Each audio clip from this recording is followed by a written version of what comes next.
നമസ്കാരം. കൊളസ്ട്രോൾ എന്താണ് കൊളസ്ട്രോൾ? ശാരീരിക പ്രവർത്തനങ്ങൾക്ക് അത്യാവശ്യ ഘടകമാണ് കൊളസ്ട്രോൾ.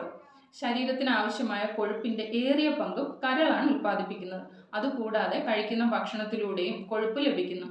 അധികമായി എത്തുന്ന അന്നജവും പ്രോട്ടീനും ഒക്കെ കൊഴുപ്പായിട്ടാണ് ശരീരത്തിൽ സംഭരിക്കുന്നത്.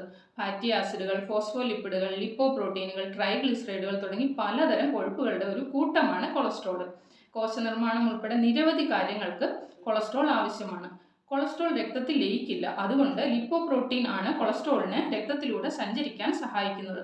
സാന്ദ്രതയുടെ അടിസ്ഥാനത്തിൽ ലിപ്പോപ്രോട്ടീന് HDL ഹൈ ഡെൻസിറ്റി ലിപ്പോപ്രോട്ടീൻ സാന്ദ്രത കൂടിയത്, LDL ലോ ഡെൻസിറ്റി ലിപ്പോപ്രോട്ടീൻ സാന്ദ്രത കുറഞ്ഞത്, VLDL very low density lipoprotein വളരെ ചെറിയ സാന്ദ്രതയുള്ള എന്നിങ്ങനെ തരംതിരിച്ചിട്ടുണ്ട്. നല്ല കൊളസ്ട്രോൾ സാന്ദ്രത കൂടിയ HDL കൊഴുപ്പ് കുറവും പ്രോട്ടീൻ കൂടുതലുമാണ്.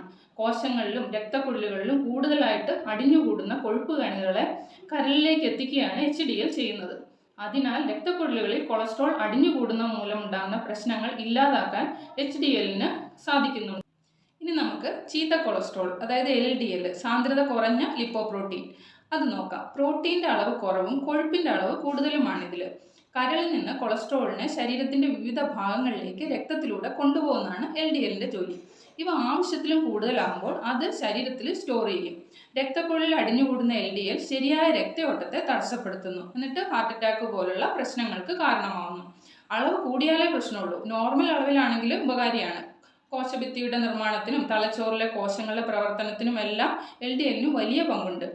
LDL, TG എന്നിവയുടെ അളവ് കൂടുകയും HDL അളവ് വളരെയധികം കുറയുകയും ചെയ്യുന്നതാണ് ഹൈപ്പർ ലിപ്പിഡീമിയ, നമ്മൾ ഈ കൊളസ്ട്രോൾ എന്നൊക്കെ പറയുന്നത്. ഇതിൻ്റെ നോർമൽ അളവ് നോക്കാം. ടോട്ടൽ കൊളസ്ട്രോൾ ആകുമ്പോൾ 200-ന് താഴെ നിൽക്കണം. HDL 60-ന് മുകളിൽ നിൽക്കണം. LDL 100-ൽ താഴെ നിൽക്കണം. ട്രൈഗ്ലിസറൈഡ് TG 150-ന് താഴെ നിൽക്കണം. ടെസ്റ്റ് നമുക്ക് ഫാസ്റ്റിംഗിൽ ലിപ്പിഡ് പ്രൊഫൈൽ ചെയ്ത് നോക്കിയാൽ അറിയാം. മുതിർന്നവരിലാണ് കൂടുതലും കാണുന്നതെങ്കിലും കുട്ടികളിലും ഇപ്പോൾ കണ്ടു തുടങ്ങിയിട്ടുണ്ട്. അമിതഭാരമുള്ളവർ മാത്രമല്ല, മെലിഞ്ഞവരിലും കൊളസ്ട്രോൾ കൂടുതലായി. ലക്ഷണങ്ങൾ നേരത്തെ പറഞ്ഞിരുന്നല്ലോ. കൊളസ്ട്രോൾ അധികമാകുമ്പോൾ രക്തപ്രവാഹം തടസ്സപ്പെടാം. ഇത് തലചുറ്റൽ, തലവേദന തുടങ്ങിയ പ്രശ്നങ്ങൾ ഉണ്ടാക്കാം. ഹൃദയത്തിലേക്കുള്ള രക്തക്കുഴലിലാണ് ഈ തടസ്സമെങ്കിൽ നെഞ്ചുവേദനയും ഗോവണിയൊക്കെ കയറുമ്പോൾ കിതപ്പും നടക്കുമ്പോൾ മുട്ടുവേദനയും ഒക്കെ അനുഭവപ്പെടാം.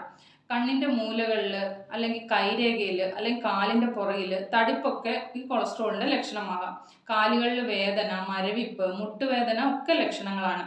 ഇനി നമുക്ക് ചികിത്സ എന്താണെന്ന് നോക്കാം. ഇതൊരു ജീവിതശൈലി രോഗമായതുകൊണ്ട് തന്നെ നമ്മുടെ ജീവിതത്തിൽ കുറച്ച് മാറ്റങ്ങൾ വരേണ്ടത് അത്യാവശ്യമാണ്. മിതമായ ഭക്ഷണം, വറുത്തതും പൊരിച്ചതും, അമിതമായ മധുരം, പുകവലി, ആൽക്കഹോൾ ഇതെല്ലാം ഒഴിവാക്കേണ്ടതാണ്. നന്നായി വെള്ളം കുടിക്കണം. ദിവസവും 45 മിനിറ്റെങ്കിലും മിനിമം എക്സസൈസ് ചെയ്യണം, അല്ലെ യോഗ എന്തെങ്കിലും ചെയ്താൽ മതി.